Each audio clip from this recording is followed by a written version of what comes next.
Good morning students. तो कल तक हमने किया था कंसेप्ट टेस्टिंग तक।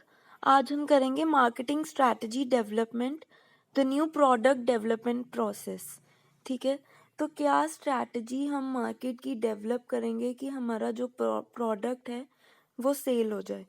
The next step in the new product development process is the market strategy development.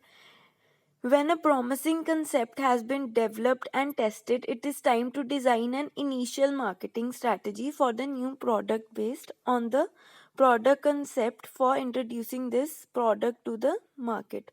तो उसके बाद क्या है कि हम उस प्रोडक्ट को कैसे क्या स्ट्रैटेजी बनाएंगे सेल करने की, उसके बेसिस पे ही प्रोडक्ट कितना अट्रैक्ट कर पा रहा है कंज्यूमर को, वो डिपेंड करेगा.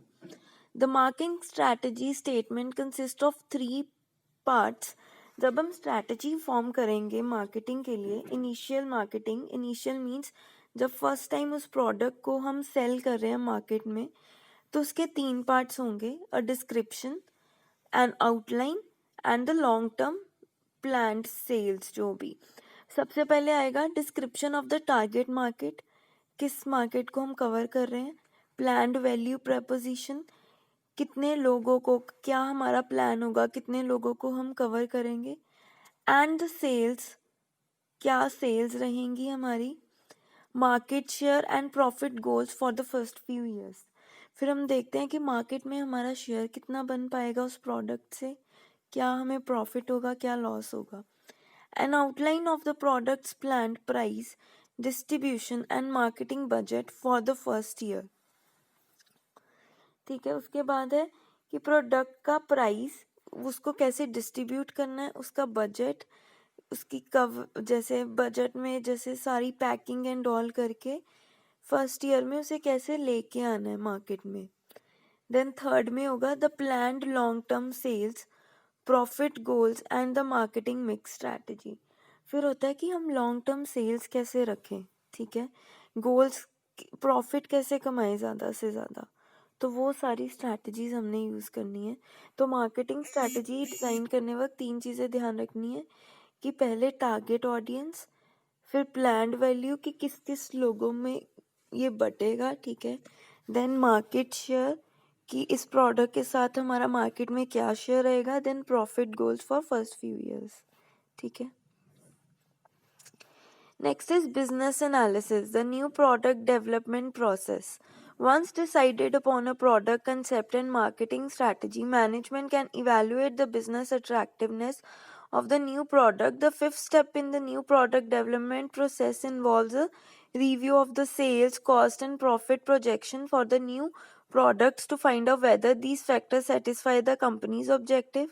तो क्या है कि जब फिफ्थ स्टेप में आएगा कि जब हम मतलब डेवलप कर रहे हैं, ठीक है, प्रोडक्ट, उसके बाद उसकी सेल्स के बाद जो रिव्यू आएगा, उसकी जो कॉस्ट रही होगी, कितना प्रॉफिट हुआ है, ये सारी चीज़ें हम देखेंगे और देखेंगे कि क्या इससे कंपनी का जो ऑब्जेक्टिव था वो फुलफिल हो रहा है. जैसे प्रॉफिट फुलफिल है और प्रॉफिट ऑब्जेक्टिव है, तो वो क्या हमें प्रॉफिट हो भी रहा है. If they do, the product can be moved on to the product development. अगर तो हमें प्रॉफिट हो रहा है तो हम उसकी और डेवलपमेंट करेंगे. In order to estimate sales, the company could look at the sales history of similar products and conduct market survey.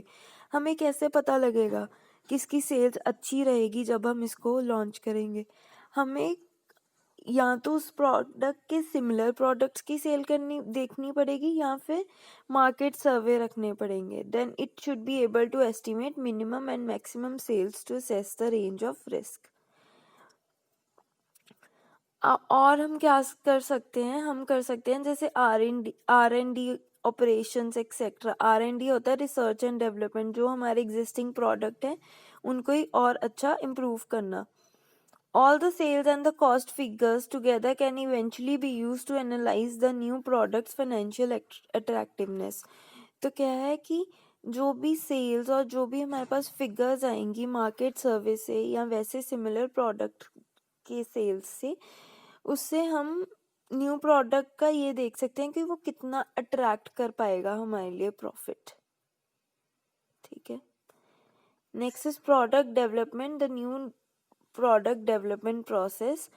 The new product development process goes on with the actual product development. Up to this point, for many new product concept, there may exist only a word description, a drawing, or perhaps a rough prototype. But if the product concept passes the business test, it must be developed into a physical product.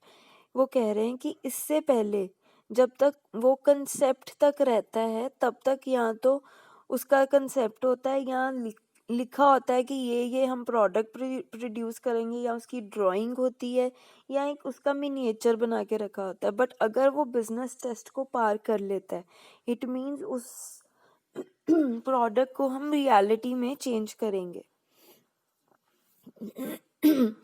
The problem is though that at this stage R&D and engineering costs cause a huge jump in the investment.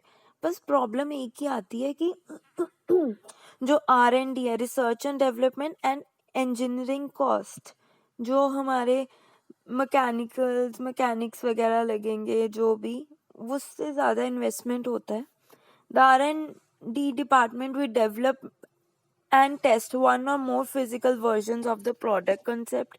Developing a successful prototype, however, can take days, weeks, months, or even years, depending upon the product and methods. तो क्या है कि एक अच्छा prototype बनाने के लिए दिन भी लग सकते हैं, मंथ, साल भी लग सकते हैं. ये डिपेंड करता है हम कैसे मेथड क्या यूज़ कर रहे हैं. प्रोटोटाइप इज मतलब जो हम प्रोडक्ट बना रहे हैं उसकी एक copy banana. Products often undergo tests to make sure they perform safely and effectively. They can be done by the firm itself or outsource. तो क्या है कि टेस्ट जो होते हैं, बिजनेस टेस्ट, कि हमें इस प्रोडक्ट को रियलिटी में बदलना है या नहीं, ये या तो ऑर्गेनाइजेशन खुद करवा सकती है या फिर आउटसोर्स किसी को बाहर से अपॉइंट कर सकती है. In many cases, marketers involve actual customers in product testing.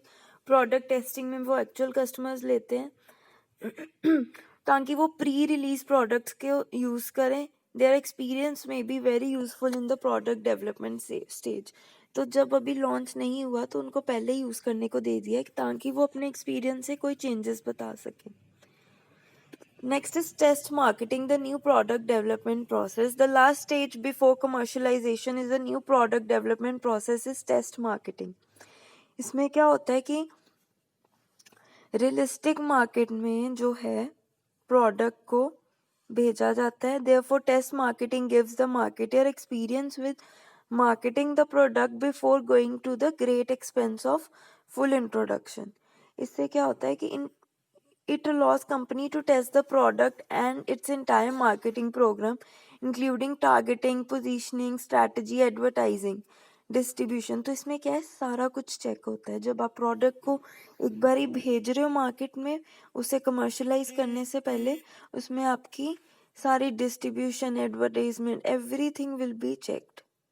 Full investment होती है एक बार ही लॉन्च करने से पहले.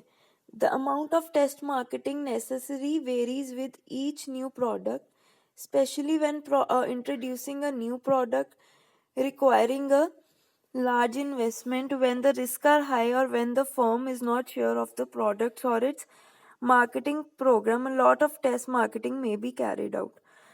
तो प्रोडक्ट को लॉन्च करने से पहले बहुत सारी टेस्ट मार्केटिंग की जाती है अगर रिस्क हाई हो और जब फर्म नहीं श्योर है अपने प्रोडक्ट के लिए. तब वो टेस्ट के लिए इसलिए भेजा जाता है ताकि कंज्यूमर जब यूज़ करेंगे तो वो बताएंगे कि क्या क्या चेंजेस करने चाहिए. Next is commercialisation. Commercialisation final stage होती है. इसमें होता है कि बस हमने प्रोडक्ट को लॉन्च ही करना है. इसमें सबसे ज़्यादा पैसा लगता है बिकॉज आपको मैन्युफैक्चरिंग से लेके बिल्डिंग के रेंट तक इन्वॉल्व होते हैं, एडवर्टीजमेंट इन्वॉल्व होती है, everything. Introduction timing, for instance if the economy is down it might be wise to wait until the following year to launch the product. अगर हमें पता है इकोनॉमी डाउन है तो हमें वेट करनी चाहिए अपने न्यू प्रोडक्ट को इंट्रोड्यूस करने के लिए. Where to launch the new product should be launched in a single location, a region, national market or international market. हमने सोचना है हमने नेशनली लॉन्च करना है, इंटरनेशनली लॉन्च करना है, रीजन वाइज करना है, या किस बेसिस पे करना है. Companies don't have the confidence and capacity to launch new product into full national or international distribution. तो वो क्या करते हैं, वो प्लान्ड मार्केट से चलते हैं, थोड़े थोड़े एरिया में करते हैं लॉन्च रीजनल. तो ये सारे स्टेप्स थे. Only very few products actually get the chance to become success. The risk and cost are simply too high. क्योंकि रिस्क और कॉस्ट बहुत हाई होता है, इसलिए बहुत ही कम प्रोडक्ट्स होते हैं जो बहुत ज़्यादा सुपीरियर कस्टमर वैल्यू इंजॉय करते हैं और साथ ही साथ जो एक सक्सेसफुल प्रोडक्ट बनते हैं मार्केट में. तो आई होप आपको ये टॉपिक क्लियर हो. If there is any doubt just let me no.